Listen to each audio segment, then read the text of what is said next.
இயேசு கிறிஸ்து சிலுவையில் மொழிந்த 5வது வார்த்தை தாகமாய் இருக்கிறேன். யோவான் 19:28. அதன் பின்பு எல்லாம் முடிந்தது என்று இயேசு அறிந்து வேத வாக்கியம் நிறைவேறத்தக்கதாக தாகமாய் இருக்கிறேன் என்றார். நமக்காக ஐங்காயமேற்ற இயேசு தமது சிலுவை பாடுகளின் மத்தியில் 5வது வார்த்தையாக தாகமாய் இருக்கிறேன் என்றார். தாகம் என்ற வார்த்தைக்கு வறண்ட தாகத்தை குறிக்கலாம் மற்றும் ஏக்கம், தவிப்பு, எதிர்பார்ப்பு, ஆர்வம், குறிக்கோளை போன்ற பல வார்த்தைகளில் சொல்லலாம். மேலும் தாகம் என்றால் ஒருவன் தன்னிடம் இல்லாத ஒன்றை அடைவதற்காக அவனுடைய மனம் மற்றும் சரீர கொள்ளுகிற ஏக்கத்தை குறிக்கும். இங்கு நாம் இயேசு எதற்காக தாகம் கொண்டார் என்று சிந்திப்போம். இயேசு தாகமாய் இருக்கிறேன் என்று சொன்னதை முதலாவது உலகத்தின் பார்வை மற்றும் ஆவிக்குரிய பார்வை, இந்த 2 விதமான கோணங்களில் பார்க்கலாம். முதலாவது உலக பார்வையில் பார்த்தோம் என்றால், இயேசு ராஜ போஜனத்திற்கு பிறகு தொடர்ந்து சிலுவை வரை அவர் எதையும் குடித்ததாக வேதத்தில் காணப்படவில்லை. பொதுவாக அதிகமாக இரத்தம் இழக்கும்போது தாகம் உண்டாகும். அப்படிப்பட்ட தாகத்தைத்தான் அவர் தாகமாய் இருக்கிறேன் என்று சொல்லுகிறாரோ என்று பார்த்தார். இல்லை, ஏனெனில் தண்ணீரை திராட்சரசக மாற்றியவரும் ஜீவ தண்ணீரின் ஊற்றாக கண்மலையை பிளந்து அநேகருடைய தாகத்தை தீர்த்தவராகிய இயேசு கிறிஸ்து தாகமாய் இருக்கிறேன் என்று சொன்னது நாவறண்டு போன தாகத்தினால் அல்ல.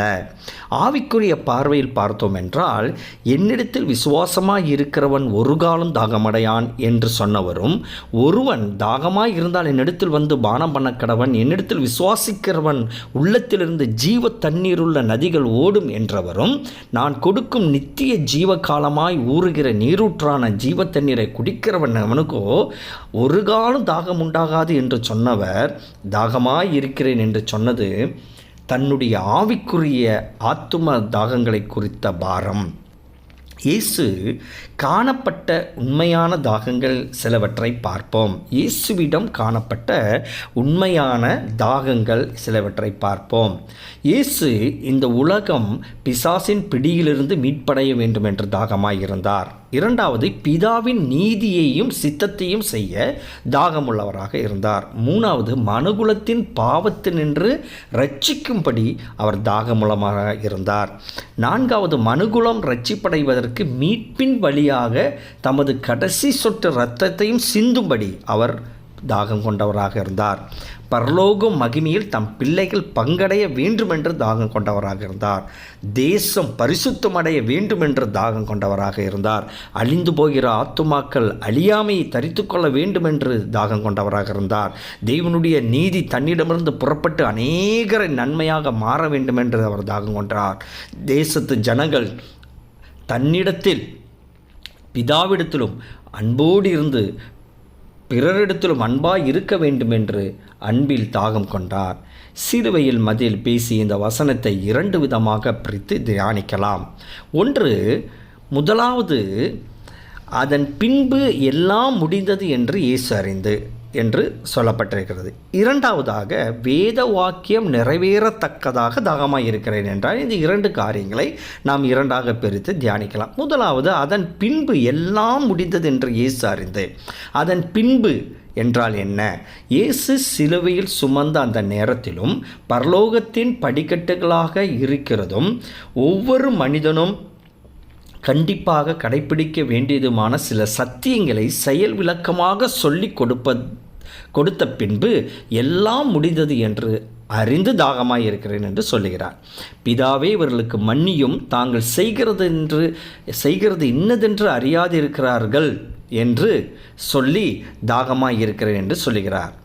3வது, இன்றைக்கு நீ என்னோட கூட பரதீசில் இருப்பாய் என்று மனந்திரும்பிய கள்ளனை பார்த்து சொன்னது நிமித்தம் மனந்திரும்புதலின் அவசியத்தை சொல்லிக் கொடுத்தார்.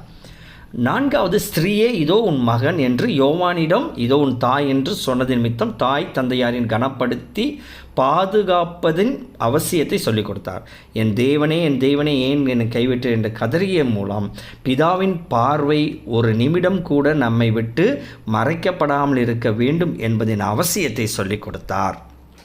இந்த 4ஐயும் சொல்லிக் கொடுத்த பிறகு இரண்டாவதாக வேத வாக்கியம் நிறைவேறத்தக்கதாக தாகமாய் இருக்கிறேன் என்கிறார்.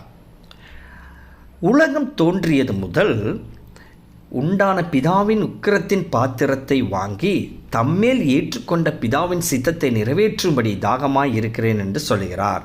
பிதாவாகிய தேவனுடைய உக்கிரத்தின் பாத்திரத்தை அவர் கையில் வாங்கி குடித்தவர்களாக, தத்தளிக்க செய்யும் பாத்திரத்தின் வண்டல்களை உறிஞ்சி குடித்தவர்களாக, கர்த்தருடைய உக்கிரத்தினாலும் தேவனுடைய கண்டிதத்தினாலும் நிறைந்தவர்களாக சிறைப்பட்டிருக்கிற நம்மை இரட்சித்து விடுவித்து பால் கடிப்பும் சங்காரமும் பஞ்சமும் பட்டயமும் வரும்போது ஆறுதல் செய்யும் பொருட்டு கர்த்தராகிய ஆண்டவரும் நம்முடைய ஜனத்துக்காக வழக்காட போகிறவருமாகிய நம்முடைய இயேசு கிறிஸ்து தத்தளிப்பின் பாத்திரத்தை நம் கையிலிருந்து நீக்கி போட்டு தேவனுடைய உக்கிரத்தின் பாத்திரத்தின் வண்டல்களை நாம் குடியாதபடிக்கு அதை தாம் ஏற்றுக்கொண்டு நம்மை விடுவிக்கிறார்.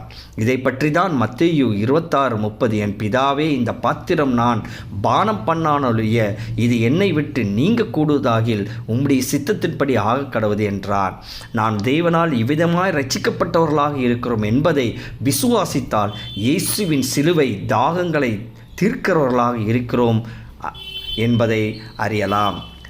இயேசு பிதாவோடு உறவாடி ஜெபிப்பதின் மேல் தாகமாயிருக்கிறார். இரண்டாவது, இயேசு நீதியை மார்க்க கவசமாக அணிந்து நீதியின் மேல் தாகமாய் இருக்கிறார். மூன்றாவது, இயேசு கிறிஸ்து பிதாவின் சித்தத்தை நிறைவேற்றுவதில் தாகமுள்ளவராயிருந்தார்.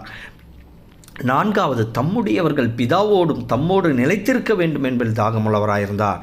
ஐந்தாவது, இயேசு கிறிஸ்து சமாதானத்தின் மேல் தாகமுள்ளவராயிருந்தார். ஆறாவது, இயேசு கிறிஸ்து தம்முடையவர்களை ரட்சித்து மீட்கும்படி தாகமுள்ளவராயிருந்தார்.